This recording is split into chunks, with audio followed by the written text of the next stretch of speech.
Señor, y voy a recorrer Biblia por montón, así es que préstenme mucha atención. No lo voy a poner a buscar demasiado, sino 119 citas nada más en esta noche. No lo voy a poner a buscar mucho. Me han preguntado varios y algunos irónicamente, socarronamente me han dicho, me han preguntado: ¿y dónde están los cristianos en estos tiempos de convulsión social? Y queremos desde la palabra del Señor responder a esa inquietud. ¿Cómo debe usted y yo como cristianos responder a la crisis que está viviendo Colombia? ¿Le interesa? ¿Cómo responder? ¿Cómo tomar una posición? ¿Cómo decirle a la gente cuál es nuestra manera de pensar y cuáles son nuestras ideas y nuestras políticas frente a este paro que llevamos en el día qué? ¿No saben qué día va el paro? Yo tampoco. ¿21? Día 21 creo que es. 21 días de paro. Yo me acuerdo del primer paro del cual participé en el año de 1977, siendo presidente el mejor hombre que ha tenido Colombia, Julio César Uturbay, mejor presidente que ha tenido Colombia. Fue tremendo, hermanos. Y la historia de Colombia está salpicada de un sinnúmero de circunstancias y situaciones que hoy nos han llevado a una crisis política, social, económica, pero sobre todo a una crisis espiritual tenaz. Lo primero que quiero decirle a usted, mis ovejas, mis creyentes del Ministerio Catedral de Vida, es que si vamos a responder a la crisis y a multitud de familiares, amigos, personas creyentes y no creyentes que nos dicen: bueno, ¿y ustedes qué? Es que debemos responder conociendo el contexto de nuestra nación, conociendo la historia de Colombia. Y solamente me quiero enfocar en 3 áreas, hay muchas más, pero quiero hablarle de que usted y yo debemos conocer y enseñar acerca de la situación política, social y espiritual de esta nación. Lo repito, situación política, social y espiritual. Déjeme hablar algo de lo político. Y quiero tomar el ejemplo del pueblo de Israel, que no es un modelo para imitar, pero que sí es un parangón, una idea, un camino que Dios brinda. Dios trabajó con las naciones desde el comienzo. Allá está en Génesis capítulo 9 y 10, el origen de las naciones. Las lenguas contribuyeron a la formación de las naciones. Y Dios ama las naciones, ama las tribus, ama las lenguas. De hecho, en la gran multitud que Juan el apóstol vio al final de los tiempos, vio que habían naciones, lenguas, multitudes de todo el mundo adorando al Señor, porque Dios ama a todas las naciones, tribus, lenguas y las divisiones políticas de los hombres. Y yo me quiero referir al caso de Israel en Números capítulo 11, cuando el pueblo está marchando por el desierto. Ya han pasado varios meses, tal vez un par de años. Ha venido la tragedia de desobedecer al Señor, del Señor castigarlos por esa situación de queja continua, de mentalidad de esclavos que tenían. Y entonces, en el capítulo 11 hay una situación particular del pueblo de Israel, del pueblo de Dios, de esa primera nación que experimenta un gobierno teocrático. ¿Gobierno qué? Es el gobierno de Dios sobre una nación, en este caso la nación de Israel. Y entonces el líder que Dios está usando en este momento se llama Moisés, Usted ya conoce la historia, lo usó el Señor a través de las 10 plagas para que Faraón dejara ir a Egipto y el pueblo va rumbo por un desierto espantoso a la tierra prometida. Y entonces Moisés, como cualquier líder, se cansa. Y anda tan cansado y está tan preocupado Moisés que entonces le pide a Dios que le quite la vida. Estoy viendo el versículo 11, el versículo 12 y de ahí en adelante. Mire lo que dice el versículo 14: no puedo yo solo soportar a todo este pueblo, a esta nación que me es pesada en demasía. Es una carga muy grande para mí, dice Moisés. Versículo 15: si vas a tratarme así, yo te ruego que me des muerte. Si he hallado gracia, dice el bendito Moisés, en el versículo 16, en versículo 15, perdón. Si vas a tratarme así, yo te ruego que me des muerte. Si he hallado gracia en tus ojos y que yo no vea mi ¿qué? Mi desgracia, mi desventura. Me harás un favor, dice esta versión, si me quitas la vida. Oiga, qué situación tan difícil. Claro, es que eran casi 2 millones de personas, 600,000 varones, 600,000 mujeres, pensando que había un hombre por cada mujer. ¿Ya son cuánto? 1,200,000. Y por cada hombre y por cada mujer un niño, ¿ya son cuántos? 1,800,000. Y 200 pegados ahí que se agregaron, los que salieron de Egipto. Y van y cada uno le trae la carga a Moisés. Uno le dice: mire, Moisés, es que ese muchacho se enamoró de mi hija y dijo que se iba a casar con ella y no le ha cumplido. Y el otro venía y le decía a Moisés: yo tenía una cabra que daba muy buena leche, pero un día la cabra se me perdió y yo sospecho que es el vecino de la carpa número 14 que se la robó. Y el otro venía y le decía: mire, yo le presté una plata al de la carpa número 666, le presté 2 milloncitos y no me los ha pagado. Y todo eso le fue llenando el corazón a Moisés. ¿De qué? De angustia, de carga. Como cuando usted trata de jugar a ser la supermamá o el superpapá. ¿Cuántos jugamos a ser supermamá y superpapá en la casa? ¿Y cómo terminamos? Así como Moisés. Y ya no decimos como Moisés, ya decimos: yo me quiero morir. Y entonces Dios, que ve a su siervo cansado y que el pueblo quiere comer carne, le da una solución. Mire lo que dice el poderoso Señor, versículo 16: tráeme a 70 ancianos de Israel y asegúrate de que sean ancianos y gobernantes del pueblo. Llévalos a la tienda de reunión y haz que esperen allí contigo. Yo descenderé para hablar contigo y compartiré con ellos el espíritu que está sobre ti, para que te ayuden a llevar la carga que te significa este pueblo. Así no tendrás que llevarla tú solo. Y entonces Dios empieza a darle a esta nación una forma política de gobernar. ¿Cómo la llamaríamos? ¿El ancianato de Israel? No eran ancianos de edad. Eran líderes de las tribus, de las familias del pueblo de Israel. Y Dios le dice a Moisés: reúneme, que cada tribu aporte unos líderes ahí que completen el número 70.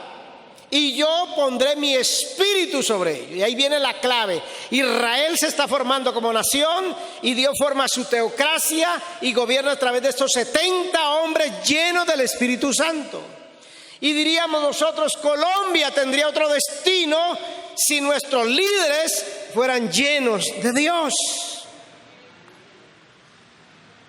Ahora, llega el Nuevo Testamento.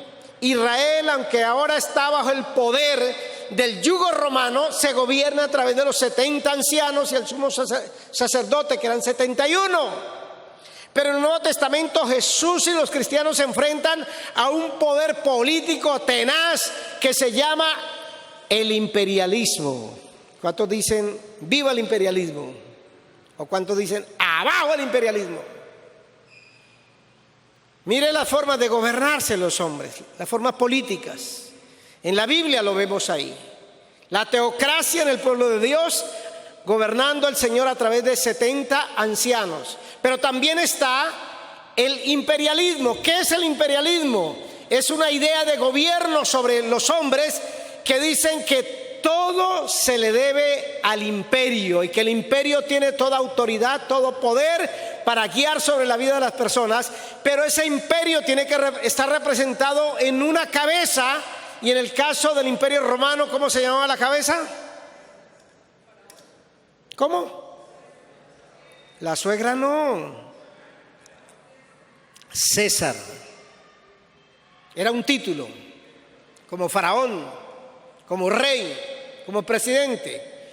Y por supuesto, el rey, el faraón, se sentía señor y dueño. Y Dios no aprueba esa forma de gobierno, pero es la que eligen los hombres. Y la iglesia cristiana y Jesús vivió bajo ese gobierno. Y es más, el Señor y los apóstoles pidieron que oraran por esas autoridades.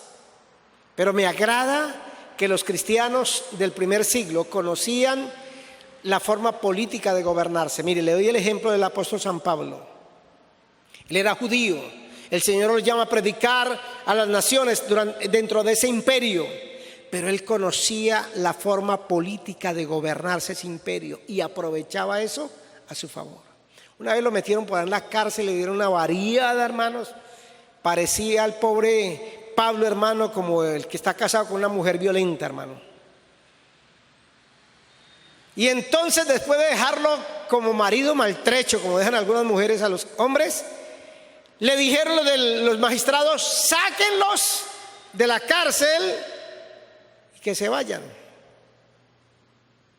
Como suele suceder en las dictaduras, en la gente con mentalidad imperial, maltratan al pobre, al débil, al justo, y luego quieren hacer pasar las cosas como ¿qué? Como si nada hubiera ocurrido. Cualquier parecido con Colombia es pura coincidencia. Pero el apóstol dice: yo conozco cómo se gobierna este imperio. Yo soy ciudadano romano y como tal nadie puede venir a maltratarme como usted me ha maltratado. Dígale a esos hijos del imperio romano que vengan ellos mismos a sacarnos, porque yo soy ciudadano romano. Y me fascina eso, porque Pablo es más evangélico que Cristo. Pero al mismo tiempo que es buen creyente, buen evangélico, es buen ciudadano y conoce cómo se gobierna su imperio. Y lo traigo ahora a Colombia. ¿Cuál es la historia que usted conoce de la historia política de nuestro país? Y se la resumo estos 200 últimos años. Aparentemente en nombre somos una república, porque algunos dijeron, tomemos el ejemplo de Francia, que en 1775 rompió con el imperio, rompió con la realeza, rompió con la monarquía y fundó la primera república. Y entonces todos nuestros padres de la patria de esos 200 años dijeron: es la mejor forma de gobernar, y se nombró la República de Colombia. Llevamos más de 200 años ya larguito, de ser república. Y en esa república se optó por la democracia, es decir, el gobierno del pueblo supuestamente, dirigido en 3 aspectos fundamentales. Y no le doy clase de política, ahorita no lo quiero dar, pero para mencionarle, para que usted pueda presentar una posición clara de donde estamos nosotros hoy como cristianos. El poder legislativo en el Congreso de la República, el poder judicial en la justicia colombiana, y el poder ejecutivo o administrativo en el presidente y todos los 32 gobernadores, alcaldes, concejales, etcétera, etcétera. Esa es la República de Colombia. Y aquí viene lo interesante. Políticamente, nosotros debemos elegir por lo menos a 2 deberá ser los tres, pero a dos poderes en Colombia. Elegimos al poder ejecutivo en cabeza del presidente, vicepresidente, gobernadores, alcaldes, y elegimos también al poder legislativo en cabeza de ¿qué? Congreso, Cámara de Representantes, diputados, concejales. Y la justicia, bien, gracias a Dios, dice la abogada Adriana Parro. Ellos se eligen allá, entre ellos mismos, hacen unas cositas así.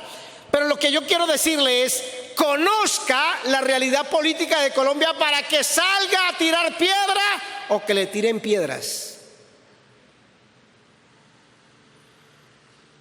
Porque si usted no sabe de estas cosas, ¿para qué salimos a la calle? ¿Para qué utilizamos el WhatsApp para decir que yo amo a Colombia y que Colombia es la democracia? Venga, conozcamos un poquito como estos hombres de la Biblia. Dos, conozcamos la realidad social de nuestro país. Y desgraciadamente, desde los orígenes de la República hace 200 años, Colombia está dividida en dos grupos. Aquí nos han hecho creer que hay 6 estratos. Solamente hay 2. ¿Cuáles son?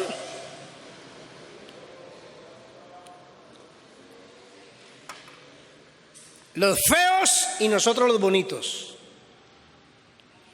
Los ricos y los pobres. Le estoy diciendo, hermano, cómo responderle a alguien que le dice, ¿y dónde está la iglesia? Usted puede decir, venga, hermano.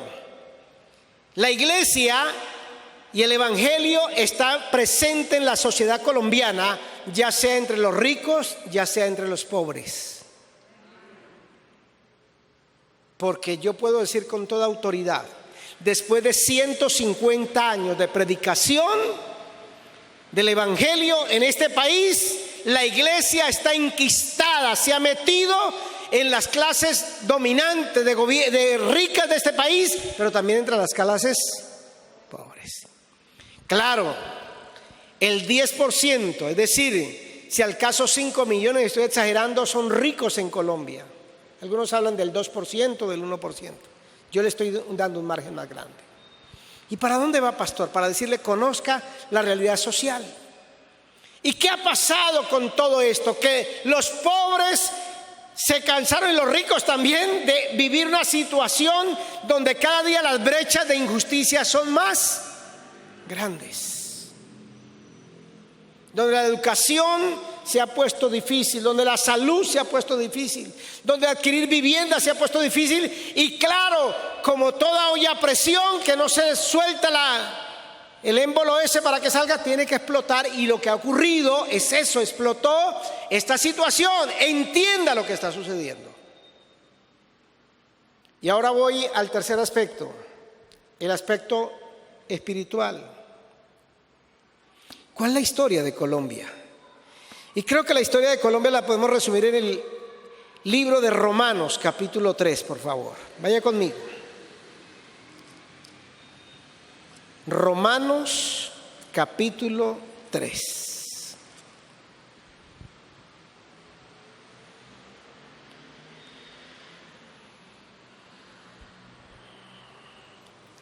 ¿Cuál es la triste historia espiritual de Colombia? Sencillo, hermano. Hay 3 corrientes religiosas en este país. Nosotros no somos una sangre pura, por decirlo así. Somos la mezcla de 3 fuerzas culturales. Número 1, la parte africana, con todo su baile y su bamboleo y sus creencias animistas. 2, los indígenas que estaban en nuestro país, nuestros antepasados. ¿Cuántos dicen amén por ellos? ¿Sí ve esta carita tan hermosa? Puro chicha, hermano. ¿Y la suya? Y el indígena nuestro, hermanos, nuestros antepasados eran animistas, es decir, le atribuían espiritualidad a todo. En ese árbol estaba Dios, en el animal estaba Dios, y ahí jugamos con eso. Y número 3, está nuestra herencia religiosa española, el catolicismo, y eso se fusionó en la República de Colombia. Esa es nuestra realidad espiritual. una corriente africana, una corriente autóctona o aborigen, que usted los ve a los indígenas, la minga, ahí está. A los afrodescendientes, ahí están. Y los mestizos, la mezcla de lo que los españoles lograron hacer con nosotros y su religión, ahí estamos. Y espiritualmente, ¿cómo ve Dios a esta República de Colombia? Versículo 9 del capítulo 3 de la epístola a los Romanos. Romanos capítulo 3, versículo 9. ¿A qué conclusión llegamos? ¿Acaso los judíos somos mejores? De ninguna manera. Ya hemos demostrado que tanto los judíos como los gentiles o paganos están bajo el pecado. Así escrito, no hay un solo justo, ni siquiera uno, no hay quien entienda, nadie que busque a Dios, todos se han descarriado, a una se han corrompido, no hay nadie que haga lo bueno, no hay ni uno solo. Su garganta es un sepulcro abierto, con su lengua profieren engaños. Veneno de víbora hay en sus labios, llena está su boca de maldiciones y de amargura. Veloces son sus pies para ir a derramar sangre, dejan ruina y miseria en sus caminos y no conocen la senda de la paz. No hay temor de Dios delante de sus ojos. Ahí está el verdadero problema, el verdadero meollo, la esencia de la realidad espiritual de la República de Colombia, de estos 50 millones de los cuales usted y yo somos parte. Primer lugar, que dice aquí, y me quiero detener en el capítulo, a ver dónde está.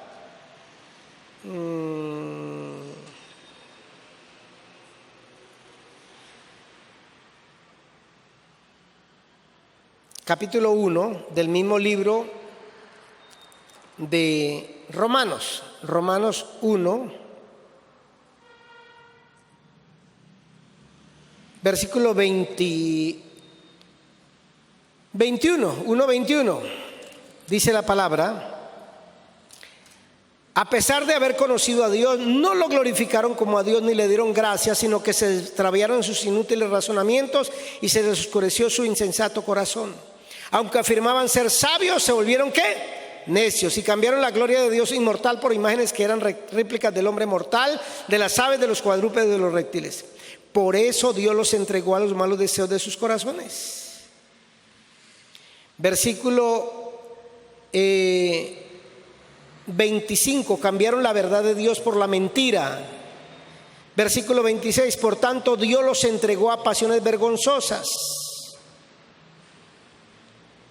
Versículo 28, además, como estimaron que no valía la pena tomar en cuenta el conocimiento de Dios, Él a su vez los entregó a la depravación mental para que hicieran lo que no debían hacer. Me llama la atención el estado espiritual de Colombia. ¿Dónde está Dios? Gritan muchos colombianos, muchas madres, muchas mujeres viudas, muchos huérfanos. ¿Dónde está Dios? Y yo le digo con toda claridad, y usted replíquelo y diga: Dios está en el lugar donde los colombianos lo hemos dejado, fuera de nuestras vidas, fuera de nuestras familias, fuera de nuestras ciudades, fuera de nuestra constitución, fuera del Congreso, fuera de la justicia. Lo hemos dejado fuera de la universidad, fuera del colegio. Y ahora le reclamamos diciendo: ¿dónde está Dios? Mire lo que dice aquí: Dios los dejó, los entregó, los abandonó, como ellos no quisieron tener en cuenta a Dios. Y Colombia se parece al niño, y los que somos padres entendemos esto. El niño que se machaca el dedo y le advertimos y le dijimos: no juegue ¿con qué? Con esa piedra donde yo machaco la ¿qué? La carne, donde yo machaco la panela, donde yo machaco, ¿qué más? ¿Machaca usted con esa piedra? Los patacones. No juegue con eso que se va a machacar. No juegue con esa piedra, que con esa es que le pego a su papá. Y el muchachito impulsiva y rebeldemente se machuca el dedo. Y entonces el muchachito, después de semejante dolor y que le reventó el dedo grita: mamá, papá, ¿usted por qué no hizo nada para impedirme que yo me machucara así? Así está Colombia. Mi amigo que me ve a través de las redes, ¿dónde está Dios? Dios está donde tú quieres que Él está, o fuera de tu vida o en tu corazón. ¿Cuántos dicen: yo tengo a Dios en mi corazón? Y le he citado a Romanos para decirle: no estamos tratando con seres angelicales, no estamos tratando con colombianos que quieren a Dios, que dicen: sí, me derrito por Dios, yo quiero seguir a Dios, yo quiero arrepentirme de mis pecados, yo quiero dejar de ser violento, mentiroso, yo quiero dejar de ser inmoral, yo quiero dejar de ser idólatra. No estamos tratando con gente así. Estamos tratando con gente que ha cerrado su corazón, ha obstinado su corazón, y a menos que el Espíritu Santo de Dios y su palabra penetren en la vida nuestra, no se podrá cambiar el corazón de un colombiano. Gracias al Señor que casi 10 millones de colombianos hemos permitido que el Señor nos transforme. ¿Cómo responderle? Número 2. Conociendo nuestra realidad política, social y espiritual. Pero número 2, respondamos de una manera coherente, es decir, seamos íntegros entre lo que pensamos, entre lo que sentimos y entre lo que hacemos.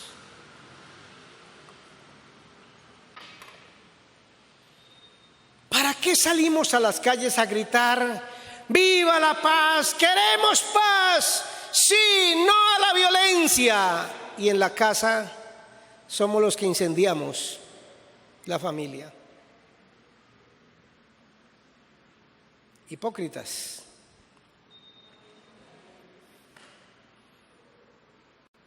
Si yo salgo a la calle y me recorro esta quinta de arriba abajo todos los días gritando: viva la paz, no a la violencia, es porque en mi casa y en mi vida hay paz y no hay violencia.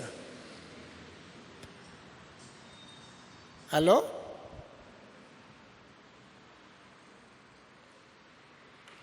¿De qué me sirve gritar y romper vitrinas y decir: abajo la corrupción? Pero en mi casa, porque no es en otra parte, en mi familia se forman los corruptos.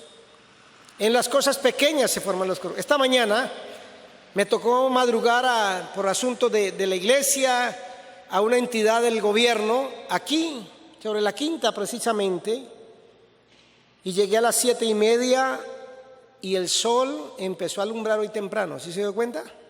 Los que duermen tarde no, pero el sol salió esta mañana a las 6:20 de la mañana. Oiga, y a las 7:30 ese sol ahí empieza a pegarnos a los que estamos haciendo cola, unas 80 o 100 personas, y yo quedé como en el puesto 81. Así es que a las 8:30 de la mañana yo tenía caliente hasta los pensamientos, hermanos, y no llevé paraguas, no llevé nada, llevé una carpetica y me la colocaba ahí, y de pronto el colombiano vivo, hay una señora atrás ahí en la fila, viendo que la fila está larga, está lenta, se viene para adelante, porque la gente se corría de la puerta, porque ahí pegaba el sol más fuerte y se hacía en la sombra, entonces quedaba el espacio, y la señora vino ahí, empezó a hablar con el vigilante, y de pronto, ¡pum!, se metió ahí. ¿Una corrupta? Toda la vida. ¿Cómo voy a gritar que abajo la corrupción si no soy capaz de respetar una simple fila? Así es que no salga, no diga: yo me voy a unir al paro porque estoy en contra de la corrupción. Venga, sea coherente. Si en la casa no respeto el turno del plato de comida, que primero se le sirve ¿a quién? A los viejos, a la abuelita, al abuelo. Luego se le sirve ¿a quién? Al papá. Sino que yo voy, a mí qué me importa, a mí me sirve primero, mamá. O abusivamente, como los hijos de Eli, meto la mano ahí y sirvo. ¿para qué grito que abajo la corrupción? No tengo ninguna ¿qué? Coherencia. Si digo abajo la corrupción, pero si puedo pegarme al wifi del vecino, porque así no gasto. Entonces, venga, los cristianos tenemos que ser coherentes en nuestra manera de ¿qué? Pensar, sentir y actuar. Y termino mi mensaje en esta noche. ¿Cómo responderle? ¿Cómo sentar nuestra posición a esta crisis? Tengamos un corazón lleno de amor por los colombianos. Lo único que ha vencido a través de la historia, las injusticias, los malos gobiernos, la maldad de los hombres, ha sido el amor de los cristianos. A usted no le gusta eso, no entiende eso, pero yo digo amén. Es lo único. Mire, le voy a dar un ejemplo bíblico. Evangelio de Lucas, capítulo 10. Usted conoce esta parábola y no se la voy a leer porque antes usted me la lee a mí de memoria. Dice la Biblia que vino un hombre diciéndole a Jesús: Maestro bueno, ¿qué tengo que hacer para llegar al cielo? ¿Qué tengo que hacer para heredar la vida plena, la vida completa de la cual yo he oído que usted predica? El tipo había escuchado a Jesús y Jesús dijo: yo he venido para que tengan vida. Y el tipo le hace la pregunta: Maestro, ¿qué tengo que hacer para tener esa vida que usted proclama? Y Jesús le responde a su nivel, le dice: los mandamientos sabes. Los mandamientos sabes. ¿Cómo lo lees? Y el hombre le respondió: amo al Señor tu Dios con todo tu corazón y con toda tu alma y con toda tu fuerza y con toda tu mente, y a tu prójimo como a ti mismo. Y le dijo el Señor Jesús, le dijo: perfecto, chino, has respondido, ese examen lo pasaste, haz esto y vivirás. Pero él, queriendo justificarse a sí mismo, dijo a Jesús: ¿y quién es mi qué? Mi prójimo. Y ahí sí le dan el papayazo a Jesús. ¿Quién es mi prójimo para amarlo? Y hermanos, nosotros tenemos una manera de elegir nuestros prójimos a cuáles amar. ¿Ama usted a su suegra? Espere, pastor, yo paso ese trago amargo. Y el colombiano es, perdóneme la expresión porque soy colombiano, el lambón. Amamos a los que se dejan lambonear y a los que me lambonean. Estoy hablando un término netamente colombiano, los venezolanos no me van a entender. Y entonces Jesús le narra la historia, dice: mire, un hombre iba para el Espinal y ahí llegando al pueblo, al río de, ¿cómo se llama el pueblo allí? Donde las guerrillas tomaron La Paz. Aquí abajo, de Gualanday para abajo, Chicoral, le salió una banda de atracadores y le cayeron. Dijo: usted ya unos tenis muy buenos, ese celular venga para acá, y la platica, y lo dejaron, dice la Biblia, atracado y medio muerto. Y de pronto cruzan 3 personajes alrededor de ese pobre, digo yo desgraciado porque está en desgracia. Primero pasó el pastor de la iglesia Catedral de Vida y lo miró y dijo: yo no me meto en problemas, además voy para un culto allí en el Espinal, tengo que ir a predicar, que el Señor lo ayude. Luego cruzó una oveja del pastor de Catedral de Vida y lo vio también y dijo: si yo lo ayudo, la policía me va a empezar a preguntar: bueno, ¿y usted qué es de él? ¿Y usted por qué lo trajo aquí o por qué lo ayudó? ¿No sería usted el que lo... Mejor dejémoslo así. Y luego cruza por ahí, hermano, un tipo que va en una carrocita de esas, yo no sé cómo le dicen acá, bueno, una carretilla, que recoge latas y lo que encuentra por la carretera. El hombre se gana la vida en eso, del túnel hasta el pueblo y todos los días. Y lo ve y saca una botellita de agua y le da de beber y saca un trapito que lleva y le limpia las heridas y lo sube a la carroza, a la carretilla esa y lo lleva para el hospital. Señores, encontré un herido. Yo tengo aquí 20,000 pesos. Recíbame en eso, atiéndame lo que yo voy a ir a recoger chatarra, botellas, papel, batería, y cuando yo regrese, pues te traeré algo más, pero atiéndamelo bien. Y Jesús le hace la pregunta: de esos tres, del pastor de Catedral de Vida, del creyente de Catedral de Vida o del chatarrero ese que tiene cara de vicioso, ¿cuál es el prójimo del que cayó en manos de los ladrones? Mire que Jesús no le está diciendo cuál es el prójimo de él. No, está diciendo cuál es el prójimo del que está en la desgracia, en la tragedia, en la crisis. No está diciendo busque un prójimo para hacerle ayuda, no. ¿Cuál es el prójimo del que está ahí tirado, ahí abajito del puente? ¿Quién es el prójimo? Y entonces el tipo ni siquiera quiere decir el chatarrero vicioso, ese marihuanero, no dice. El que usó de misericordia, el que le ayudó. Y Jesús le dice: ese es, vaya y haga usted lo mismo. Y déjeme resumirle qué tres cosas hizo el tipo con el atracado. Número 1, ¿invirtió o no? Eso dice la Biblia, invirtió la platica.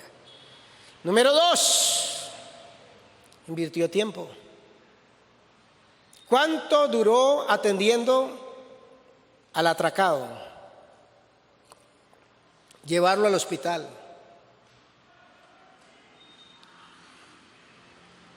Y número 3, ¿qué más hizo? Dice que el tipo venía en su cabalgadura, es decir, venía ¿qué? Cómodo, haciendo su viaje cómodo, y se la dejó al hombre, es decir, se incomodó. Gracias, Blanca. Cuando amamos así, invirtiendo nuestra comodidad,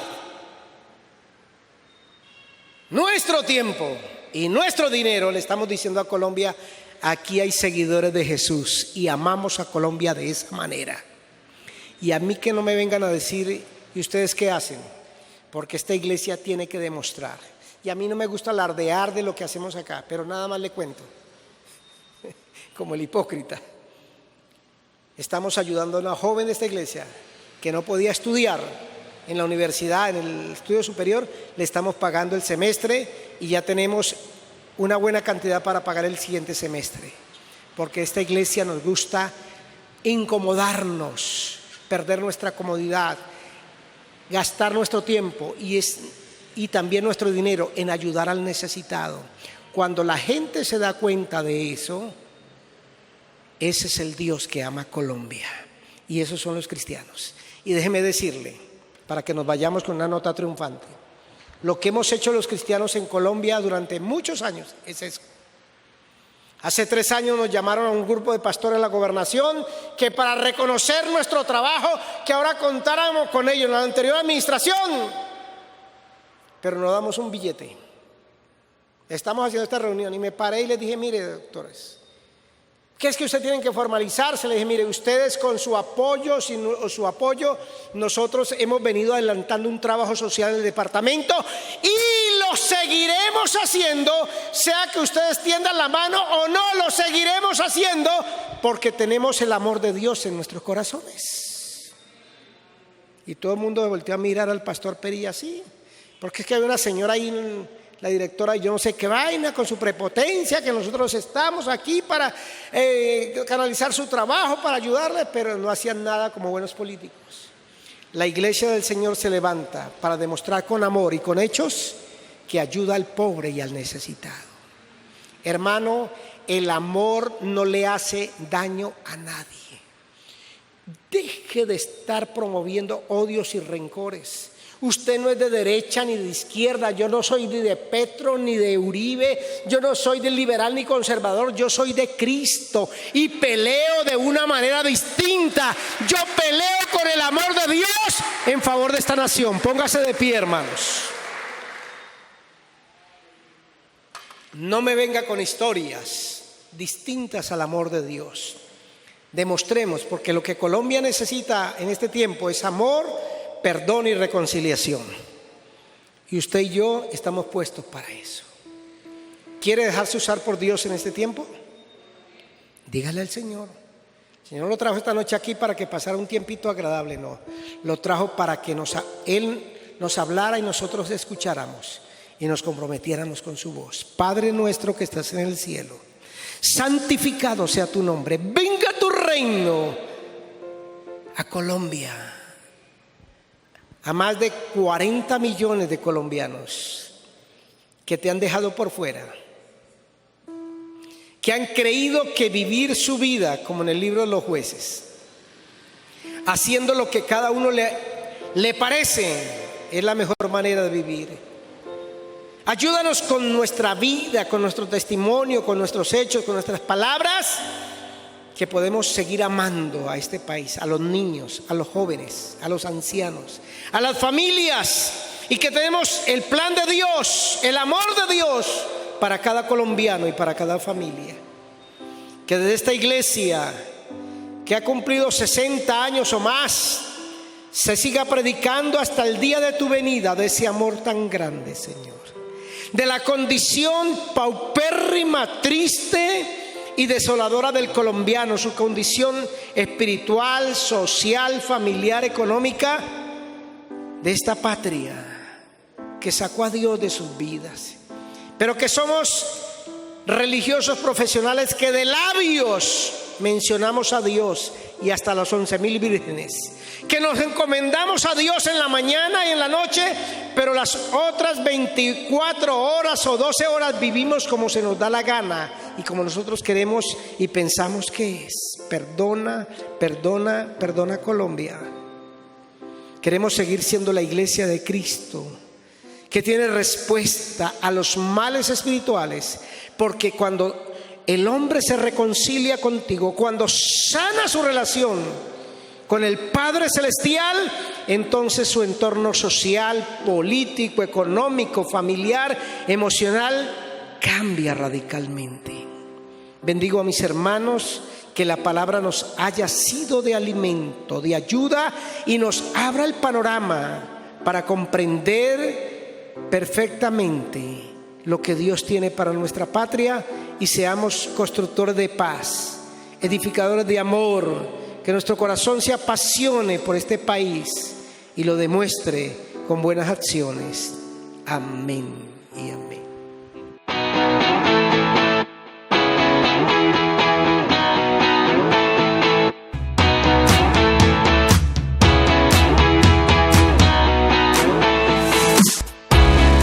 Existimos para adorar, para atraer a las familias a Cristo. Somos una iglesia que se apasiona, una iglesia viva, Catedral de Vida.